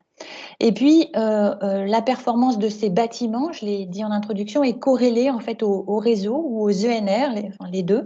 On va chercher à améliorer la compétitivité des bâtiments, si je puis dire, en tant qu'actif de flexibilité pour la gestion des réseaux, à améliorer l'interopérabilité, les synergies entre les bâtiments et les réseaux, l'électricité et puis les autres vecteurs énergétiques. Ça peut être par exemple les réseaux de chauffage urbain ou l'hydrogène. Et puis, on va s'intéresser à des ensembles de rénovation holistique, multifonctionnelle, intégrant par exemple les ENR et comprenant des matériaux réutilisés et recyclés. Les aspects certification, évaluation et certification avancée de la performance énergétique font partie de cette sous-partie. Et on s'intéresse aussi au développement de modèles commerciaux basés sur la performance. Alors, on s'intéresse à différents types de bâtiments. En premier lieu, c'est quand même le résidentiel. Mais il y a aussi, par exemple, on s'intéresse avec un appel au patrimoine culturel. On s'intéresse dans ce cas-là aux solutions durables et économes en ressources pour un patrimoine culturel ouvert, accessible, inclusif. Et puis, un dernier appel que je voulais vous présenter, qui a d'ailleurs été le dernier appel ajouté du programme de travail. Il s'agit de renforcer la coordination et les échanges européens pour l'adoption de l'innovation en faveur de la durabilité, de la circularité, de l'inclusion sociale dans l'environnement bâti en tant que contribution au niveau Bauhaus européen. Le niveau Bauhaus a donné lieu à une stratégie qui a été publiée en début d'année 2020 et c'est une initiative en très très court qui vise à rapprocher les domaines artistiques, culturels des domaines techniques et scientifiques. Donc c'est une CSA qui sera lancée en 2021. Je vois Pierre sourire. Je pense que Pierre voulait expliquer ce que c'était que le Bauhaus. Pour la sous-partie industrie, et j'en terminerai là, donc on s'intéresse là à la valorisation de la chaleur. Donc il y a deux appels en lien avec cette idée. Un autre appel sur la conversion de la chaleur excédentaire industrielle en électricité sur la base des cycles organiques de Rankine. Et puis un appel sur le développement du stockage thermique à haute température pour les applications industrielle. Voilà, je suis au pas de charge, mais nous sommes un peu contraints. Je passe la parole à Pierre pour les destinations 5 et 6. Merci Annabelle, je serais bien en peine d'expliquer le New Bauhaus. Et pourtant, c'est une valeur à la hausse auprès de la Commission. Donc, on passe à la destination 5, solutions et modes de transport propres et compétitifs pour tous les modes de transport. On décline chacun des modes de transport ici. Alors, globalement, de façon générale sur le transport, mais je pense que l'énergie, c'est valable également, vous voyez bien qu'on vise des technologies très avancées pour apporter vraiment un changement assez radical, en fait, en termes notamment environnemental. Donc, on décline ça, ça ne va pas vous étonner. Sur le véhicule routier, on est uniquement sur du zéro émission, donc véhicule hydrogène ou véhicule à batterie. Sur le domaine aviation, également, alors on n'est pas que sur les véhicules zéro émission pour le coup, mais ce qui est important de voir, c'est qu'on a deux partenariats importants, Clean Aviation qui décline les technologies et César 3, parce que c'est ça finalement, ou Integrated ATM, qui vise les solutions pour le trafic aérien. Ce sont vraiment ces deux partenariats-là dans le domaine aéronautique sont vraiment le pourvoyeur essentiel des appels à projets, dans une vision plus industrielle, surtout Clean Aviation. On a quand même, vous allez voir, quelques topics un peu plus amont. Et le maritime, là aussi, zéro émission, via le partenariat Waterborne. Alors, il y en a manque un, clairement, ça ne vous échappe pas, quand on décline ces trois-là, c'est le rail. de façon générale, que ce soit pour les longues distances ou plutôt les applications plus urbaines ou régionales. On a dans ces cas-là le partenariat Transforming Europe's Rail System qui concentre l'ensemble des appels à projets. Donc ces partenariats-là, on ne va pas rentrer plus dans le détail, ils ne sont pas encore lancés, ils seront vraiment opérationnels, on va dire, en 2022. Et puis, il y a un autre sujet, on va dire, qui, pour le coup, gère un peu la transition avec ces modes on va dire, très propres et qui vise à mieux comprendre et mieux, finalement, maîtriser l'impact des véhicules actuels sur l'environnement et la santé. Donc, le premier mode que l'on voit ici, c'est le mode de l'aéronautique. Alors, Annabelle, si tu peux passer le slide, si ça marche. Voilà. Donc, le domaine aéronautique. Alors, sur la partie aviation, on a quelques appels à projets. En 2021, travailler sur un topic sur les technologies moteurs aviation bas, gaz à effet de serre. On est ici très, très générique et on attend finalement des répondants qui proposent des solutions en rupture, innovantes, peu avancées, hein, évidemment. On voit finalement que globalement, hein, sur les aspects aviation, c'est plutôt la communauté qui est attendue, on va dire, en leadership ou en tout cas en présence affirmée, ce sont bien les académiques. Hein. Les industriels se retrouveront évidemment, mais un peu moins que les appels de Clean Aviation. Donc un sujet, technologie, moteur, aviation, bas, gaz à effet de serre. Un deuxième, plutôt sur les méthodes et outils numériques, alors soit de conception, mais soit également de fabrication, intégration et maintenance. On vise finalement à renforcer encore les jumeaux numériques que l'on a et qui suivent finalement toute la vie de la conception jusqu'à la déconstruction, presque on pourrait dire, des aéronefs. Sur 2022, 3 appels à projets. Un qui est plus, là aussi, un peu le pendant que 2021, une technologie amont de rupture aéronef ou moteur très bas CO2, polluants et bruit. On voit qu'on est plus large ici puisqu'on vise à la fois les moteurs, les systèmes propulsifs, mais aussi les aéronefs et les concepts d'aéronefs dans leur globalité. Donc ça peut toucher également les aspects de matériaux, par exemple. Et puis bas CO2, polluants, bruit, ça ne vous étonnera pas évidemment. Sur la partie technologie numérique, on est à la fois sur des avions, on va dire, conventionnels, des aéronefs conventionnels, mais également sur la urban mobility et les drones, donc sur tout ce qui est unmanned, tout ce qui est drone en fait, au sens large du terme, mais pas exclusivement drone, encore une fois, les technologies, on va dire, plus conventionnelles, aéronefs, ou en tout cas, conventionnelles ou pas, sont représentées ici aussi, avec un focus, il faut le dire, sur les modèles commerciaux et les services qui sont associés, et en particulier par rapport aux drones. Donc, sur les aspects des sécurités et commerciaux, donc on parle business. Et puis, des travaux également qui sont menés pour préparer, pour influencer, pour donner des éléments de contexte, en fait, et une position également européenne, contribuer à cette contribution européenne par rapport aux aspects réglementaires du domaine aéronautique, avec notamment des nouveaux systèmes qui permettent d'appréhender finalement les impacts de ces réglementations. Sur la partie transport routier, ici, on est donc issu du programme To Zero. On a à la fois du transport routier fret régional de véhicules à batterie, donc on est sur du fret, donc on est sur des camions plutôt régionaux où on cherche à augmenter l'autonomie pour avoir des plus large range finalement camions, plus de 200 km. On est sur des électroniques de puissance, donc là on ne travaille pas le système, mais on travaille véritablement les organes en tant que tels, où on cherche des améliorations en termes de performance électrique, mais aussi de compacité, et également de coûts, de réduction de coûts.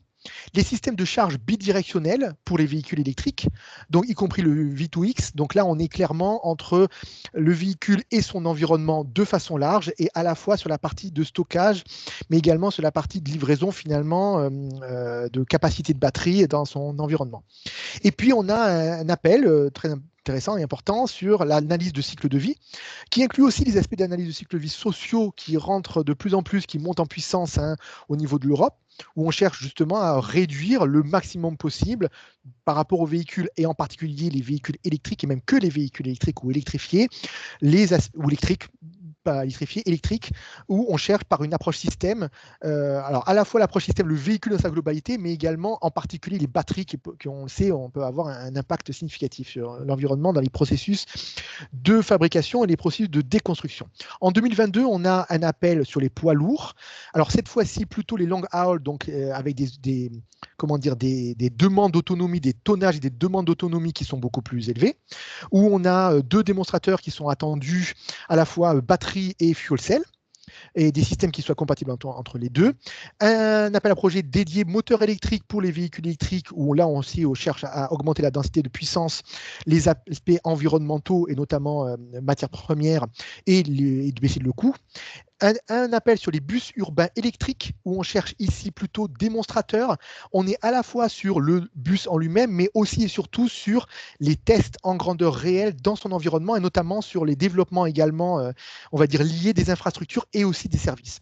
Et un appel CSA sur l'écosystème du véhicule électrique, où là on cherche à rapprocher les communautés et à faire des travaux de prospective. Sur l'appel, sur la catégorie suivante, qui est une nouvelle catégorie sur les véhicules maritimes, donc là on est sur du waterborne, essentiellement dans le partenariat coprogrammé Waterborne, où on va travailler. Alors, ce n'est pas dans l'ordre, mais chacun correspond à un topic sur les aspects de methane slip des moteurs gaz naturel liquéfiés, pour éviter les émissions de CH4, où on attend ici un démonstrateur, des moteurs thermiques mais à ammoniac et de très forte puissance, ceci pour éviter les émissions de carbone, donc supérieures à 10 MW. Les intégrations de piles à combustible, donc PAC, de l'ordre est supérieur à 3 MW. Donc, vous voyez, on est sur des packs de très forte puissance et qui travaillent à la fois en cogénération et en cycle combiné, notamment pour augmenter les rendements énergétiques. Sur un stockage de grande quantité de NH3 ou H2 à bord, la messe n'est pas dite sur la partie quel carburant non carboné on peut utiliser dans le domaine du maritime, surtout sur les applications type de grandes, on va dire, pas les applications fluviales, mais les applications maritimes en tant que telles. Donc, ce qui pose des vrais problèmes. Là, on est sur des équivalents de stockage que l'on cherche supérieurs à 300 tonnes de carburant conventionnel. Donc, c'est des très grandes quantités.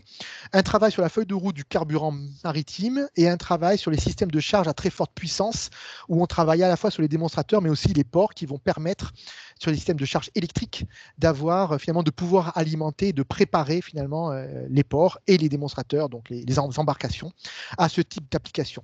Les technologies d'économie d'énergie embarquée, où là on travaille sur le système globalement. Donc du coup, on cherche à des niveaux différents de réduction selon que l'on utilise un ou plusieurs systèmes à bord, et de jumeaux numériques, et notamment jumeaux numériques pour toutes les opérations dont on sait que c'est un point extrêmement important.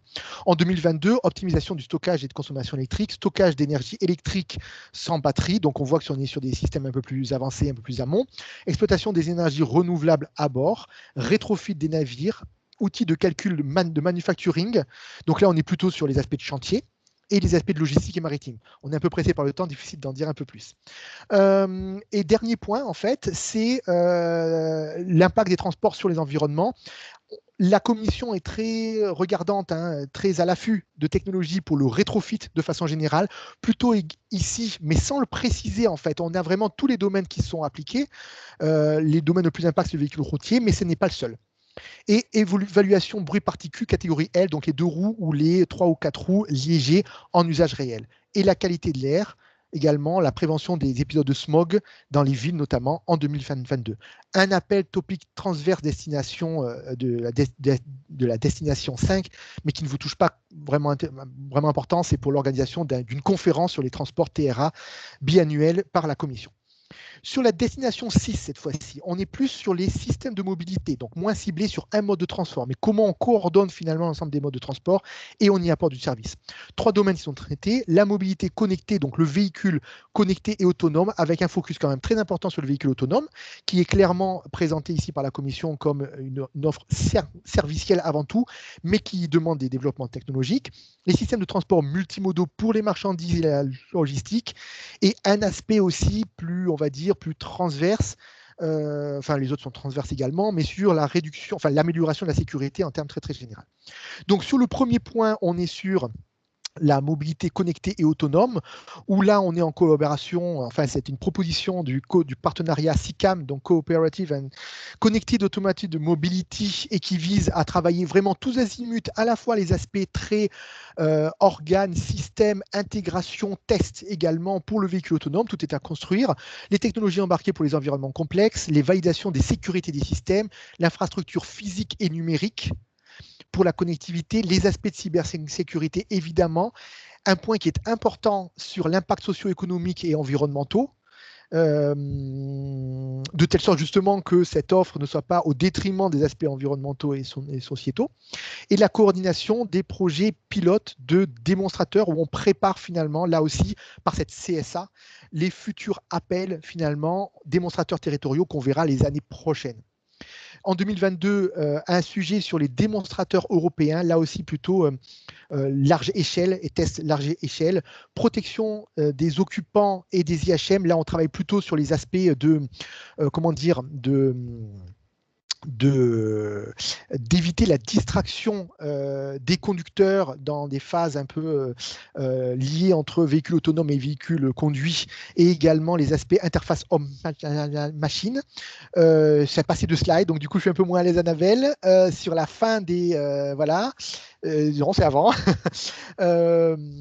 Bon, je vais passer directement dans ce cas-là, le système de transport multimodal. Sur les aspects 2021, multimodalité, assez tourné fret, un peu moins quand même sur la mobilité des personnes, et où on a beaucoup d'appels qui sont plutôt des démonstrateurs territoriaux ou des appels qui visent à lier finalement tous les aspects, et notamment là, comment dire, le fait de rendre plus numérique l'ensemble des procédures liées aux aspects multimodaux et hub notamment. Donc, multimodalité, réduction des coûts, système de livraison, notamment le dernier kilomètre, infrastructure résiliente par voie navigable. Je vous laisserai voir la partie de 2022 qui est un peu moins urgente. Sur la partie sécurité, cette fois-ci, concilier la sécurité et la légèreté des véhicules. On a en tête cet aspect vraiment environnemental qui serait favorisé par des véhicules plus légers, mais avec tout le temps la contradiction possible avec les aspects de sécurité et de crash test. La sécurité routière en Afrique également, avec, on va dire, des démonstrateurs alors de moindre ampleur que ce que je vous ai présenté précédemment. Les maladies infectieuses dans les paquebots, ce qui ne vous étonnera pas avec l'actualité qui était un peu maintenant date d'à peu près de 1 an, mais avec des travaux à la fois sur les protocoles sanitaires dans les paquebots, mais également sur le design en tant que tel des futurs paquebots pour éviter ce genre de situation ou pour les réduire. Et l'automatisation, les facteurs humains dans l'aviation, on n'est pas obligatoirement sur l'aviation, on va dire le véhicule autonome en tant que tel, et même avant sur la partie assistance au pilotage. Usagers vulnérables en 2022, avions résistants et survie, on est beaucoup sur les matériaux ici, sur les procédures lors de crash test et la partie incendie, et la navigation et les luttes contre les incendies à bord, ça c'est pour la partie maritime. On en est arrivé au bout, donc il y a beaucoup de choses, vous avez bien conscience, je suppose. Alors maintenant, un aspect sur les calendriers, parce que ça c'est extrêmement important. En fait, chacun des topics qu'on vous a donné très très brièvement n'est présenté pour la très très très grande majorité, voire l'intégralité de tous, qu'une seule fois. Donc ça veut dire qu'à chaque fois, il y a une date d'ouverture, mais surtout une date de clôture. La date de clôture est évidemment intangible. Vous arrivez 1 minute après la date de clôture, vous n'êtes pas éligible. Donc c'est extrêmement important. Ce qu'il faut retenir, c'est que ces dates-là, vous avez à chaque fois la date d'ouverture et la date de clôture.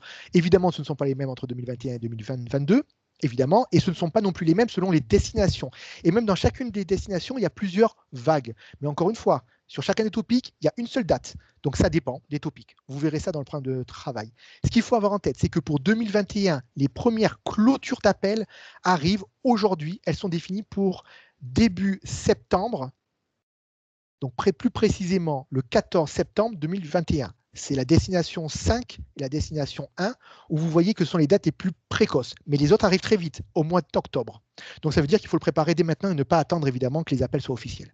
En 2022, vous verrez, les dates sont évidemment un peu plus tard et s'échelonnent sur des plages un peu plus larges. On en a fini pour les appels en tant que tels et je passe la parole à Benjamin et à Jean-Marc pour les aspects PCN. Non, c'est à moi de le faire encore. Non. Alors, où trouver les informations utiles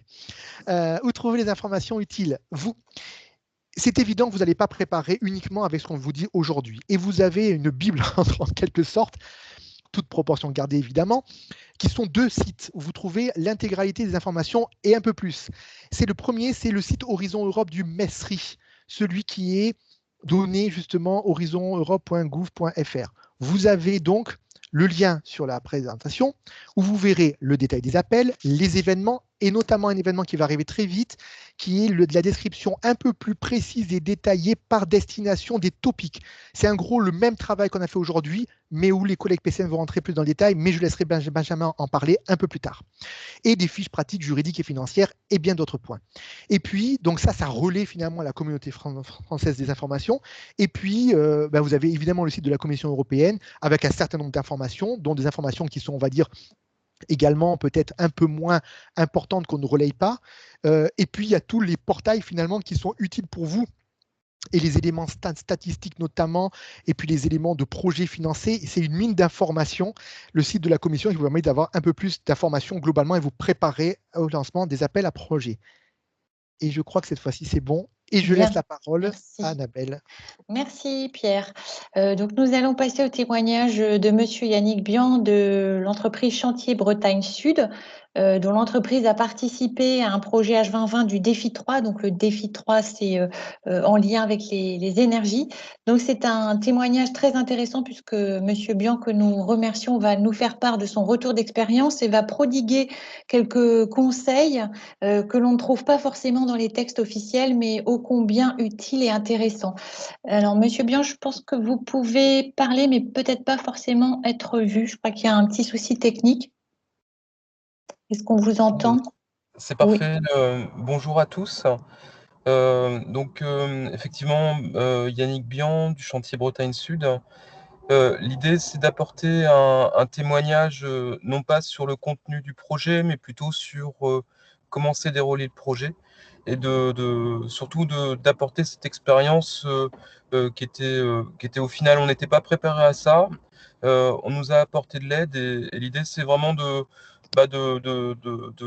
désacraliser en fait la partie projet européen pour la rendre utile pour de nombreuses PME. Donc le premier slide, c'est juste pour positionner l'entreprise. Donc on est un chantier naval qui travaille dans les navires à transition énergétique. Navire électrique. Donc on voit une image d'un catamaran de 12 mètres qui est pour l'observation des baleines, un catamaran électrique à propulsion vélique avec une éolienne, et dans le domaine des hydroliennes. Donc c'est un chantier maintenant de 58 personnes. À l'époque, on n'était que 11 personnes dans le chantier lorsqu'on a démarré le projet européen. Et voilà, ça va être un peu l'idée de parler de tout ça dans les slides suivants. Peut-être qu'Annabelle, on peut aller sur le slide suivant. Donc voilà, c'est juste une photo aérienne du chantier.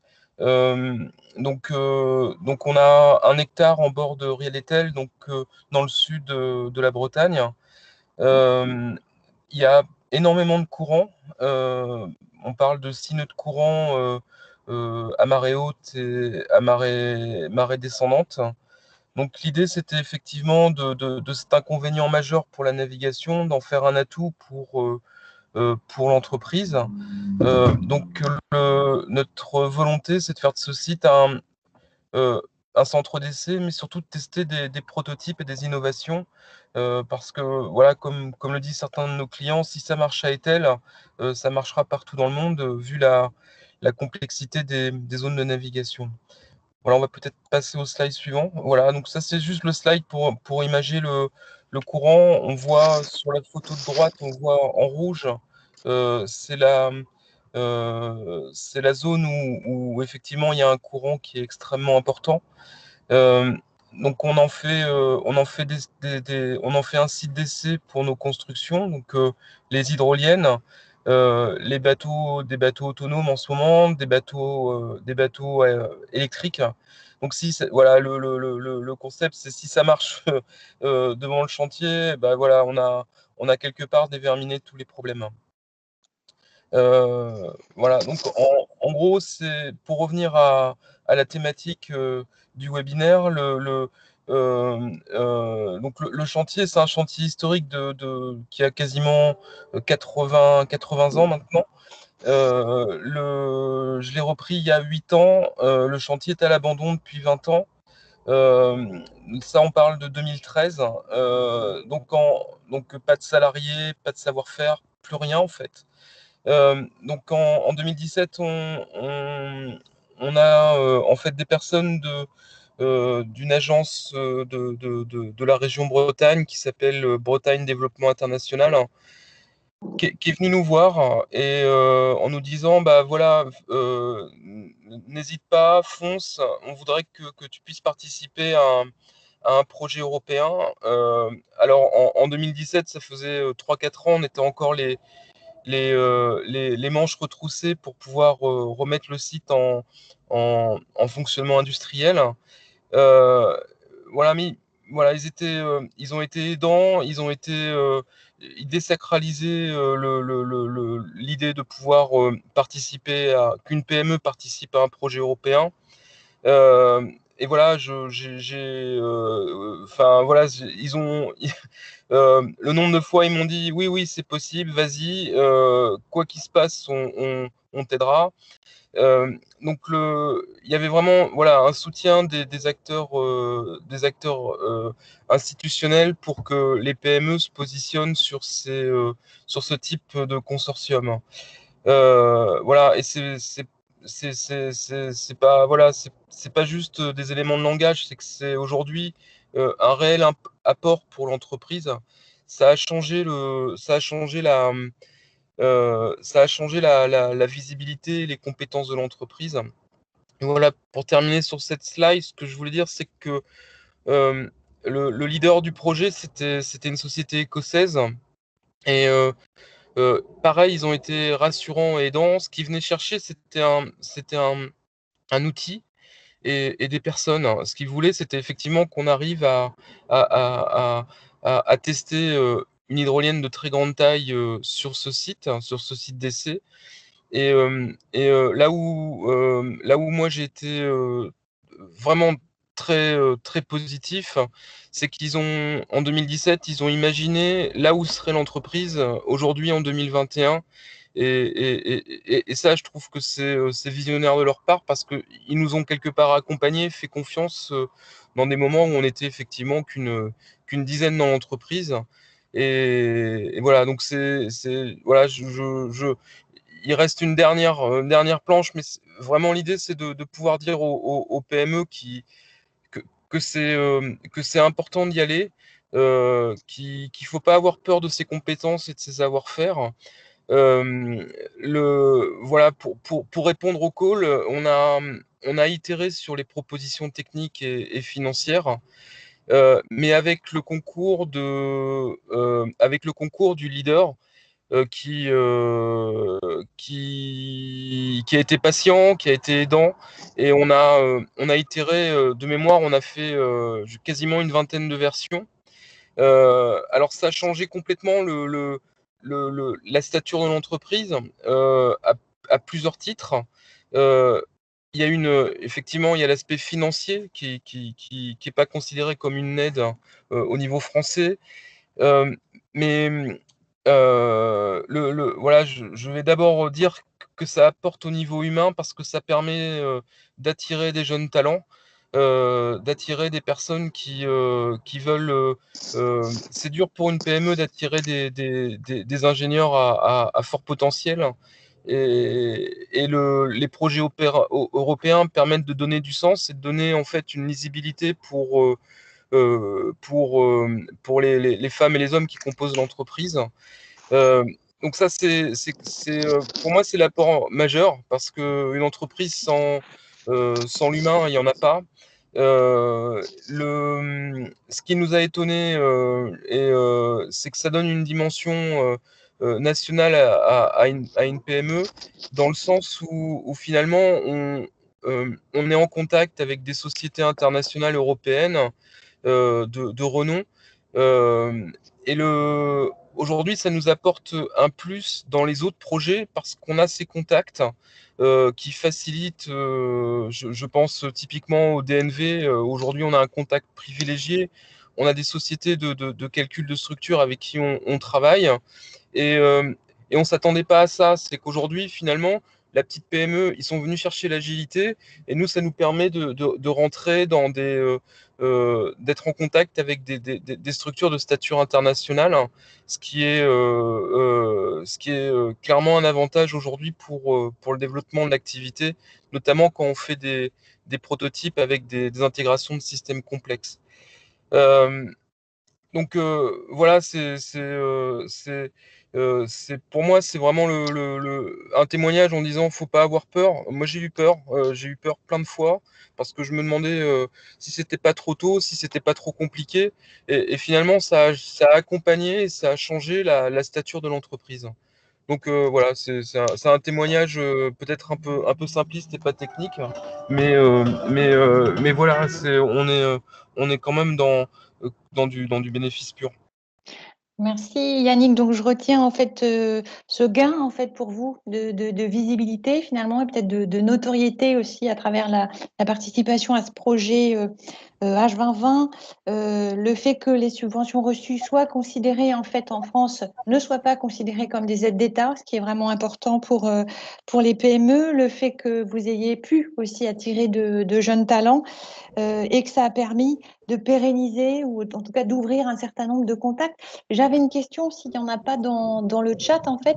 Est-ce que les partenaires du projet, hein, au-delà du projet, je crois qu'il n'est pas tout à fait terminé, je ne sais plus exactement, mais est-ce que c'est au-delà de rester des partenaires, c'est devenu pour vous, je ne sais pas moi, des nouveaux clients ou des nouveaux fournisseurs? Y a-t-il eu ou vous semble-t-il possible qu'il y ait de quelque manière que ce soit une pérennisation en ce sens des liens avec Alors, les partenaires? sur nouveaux fournisseurs complètement, sur la partie, le lien avec l'Europe du Nord, on a trouvé effectivement, on a pu sourcer des fournisseurs dont on n'avait absolument pas connaissance. Sur la partie aujourd'hui apport de business, il y a pas mal de choses dans les tuyaux. C'est encore trop tôt à ce stade, mais effectivement, on termine le projet H2020 autour de l'été 2022, et il y a, voilà, si on transforme ce projet-là, je sais qu'il y a du business, on va dire voilà, en B2B qui va clairement sortir. Qui va croître, oui.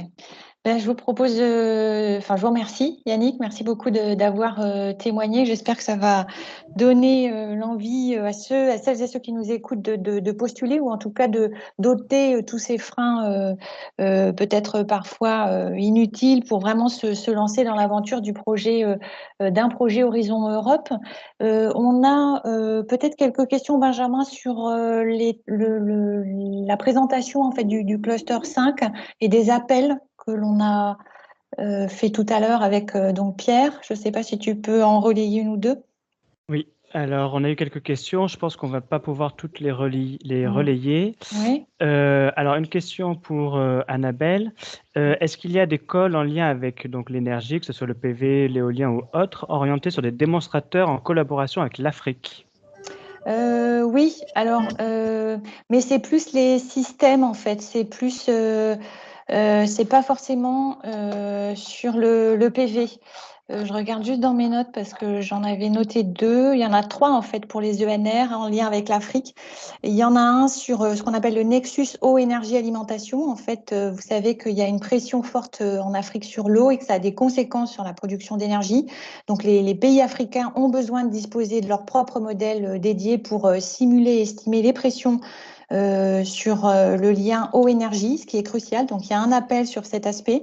Et il y a un autre appel aussi sur la démonstration de solutions plug and play innovantes pour la gestion de systèmes et le stockage des énergies renouvelables pour les applications hors réseau, toujours en lien avec l'Afrique possiblement. Et un dernier appel en lien avec l'Afrique sur la modélisation du système énergétique à UA. Ce qu'il faut, donc, et dans ces appels, c'est spécifié vraiment au niveau de l'appel, les pays de l'Union africaine sont exceptionnellement financés. En tout cas, c'est vraiment précisé au niveau de chaque appel. Ce qu'il ne faut pas oublier, c'est vrai qu'on peut avoir tendance à chercher par mots-clés, et notamment africaines, pour les personnes qui s'intéressent au potentiel sujet en lien avec l'Union africaine, mais c'est qu'il y a aussi à chercher, je vais dire, en termes de mots-clés, par la mission innovation, qui, vous le savez, comprend un certain nombre de partenaires, dont des partenaires africains qui pourraient être aussi éligibles. Donc, ayez en tête ces deux mots-clés. Mais voilà pour l'Afrique. Et il y a également un appel en lien avec la destination 1, aussi en partenariat avec l'Union africaine. Voilà, il pleut des questions. Merci. Alors, une question pour Pierre. On se demande si dans la destination 6, sur le véhicule autonome, est-ce que les projets liés au train autonome peuvent être inclus? Tu es en silencieux, Pierre. Non, je ne disais pas trop, et même pas du tout. Là, en fait, sur le véhicule autonome tel que c'est présenté dans le programme de travail, c'est SICAM. SICAM, c'est le partenariat sur le véhicule routier. Donc, il n'y a que du routier. Si jamais il y a des systèmes qui sont compatibles, on va dire, ou en tout cas qui pourraient être à une échelle moins applicative et qui peut être développé, oui. Mais dès qu'on est sur de l'applicatif, vous trouverez plutôt le train autonome dans le partenariat Europe-Rail, qui traite le rail dans sa globalité, et y compris la partie autonome, qui n'est pas un axe vraiment l'axe essentiel, mais qui est quand même un axe qui va être représenté. Alors, on a eu toute une série de questions sur les missions. Comme vous l'avez dit, pour l'instant, c'est toujours en cours d'élaboration. Mais a priori, est-ce que c'est réservé aux régions pour ce qui concerne la mission au changement climatique, ou est-ce que les autres collectivités territoriales pourront se joindre? Alors, ça pose la question de la définition en fait de la région. Alors, c'est vrai qu'en France, nous, on a une définition très précise puisqu'on a des régions administratives, mais que c'est pas ce sens-là. On est vraiment un sens plus large que ça. Et donc, ça peut être des communautés de communes, ça peut être un département si on reste toujours à l'échelle française. Bon, évidemment, il faut que ça ait une pertinence d'un territoire, mais c'est pas la région au sens français. Donc, toute région, toute communauté, je vais dire, est éligible du moment qu'il y a une entité administrative qui la pilote. Donc, ça peut être la communauté de communes de je sais pas quoi, ou ça peut être la région transalpine s'il y a vraiment une autorité qui la pilote. Voilà. Alors après, il y avait une question pour Pierre. Alors moi, je ne suis pas très familier avec les abréviations, mais on demande si certains AMI s'adressent au EPTI, où le programme est plutôt tourné vers les solutions industrielles. Alors, EPTI, est-ce que c'est pareil que ETI? Je vous avoue que je ne sais pas. Alors, ce n'est pas des AMI, hein, là, c'est des appels à projets. Hein. Là, tout ce qu'on vous a dit, c'est vraiment des appels à projets. Donc, ce n'est pas le concept AMI tel que l'on a aujourd'hui, enfin en France, hein, où on demande l'intérêt et puis des suggestions finalement. Là, c'est vraiment un appel à projet compétitif avec un dossier et puis avec un choix. Alors, si on parle des ETI, alors excusez-moi, PTI, voilà. Si on parle ETI, ben oui, en fait, les ETI, comme les PME, comme les grands groupes, c'est très très ouvert en termes de structure juridique, et les ETI peuvent tout à fait y répondre. En espérant que c'était bien votre question. Alors ensuite, une question pour savoir si les PCN seront les mêmes pour ces missions. Donc, je pense que je peux peut-être répondre. Il s'agira des mêmes PCN. Donc, la mission adaptation au changement climatique sera prise en charge par le PCN climat-énergie, et la mission ville sera prise en charge par le PCN transport.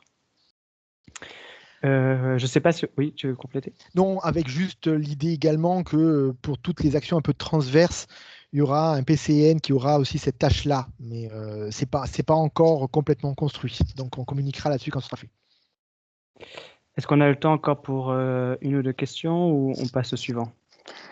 Je pense que si l'on ne veut pas perdre tous nos auditeurs, on va avancer et clôturer dans les temps. Et puis, on répondra par email aux questions que l'on n'a pas pu prendre durant ce webinaire. Benjamin, tu as la parole, tu la gardes. Très bien.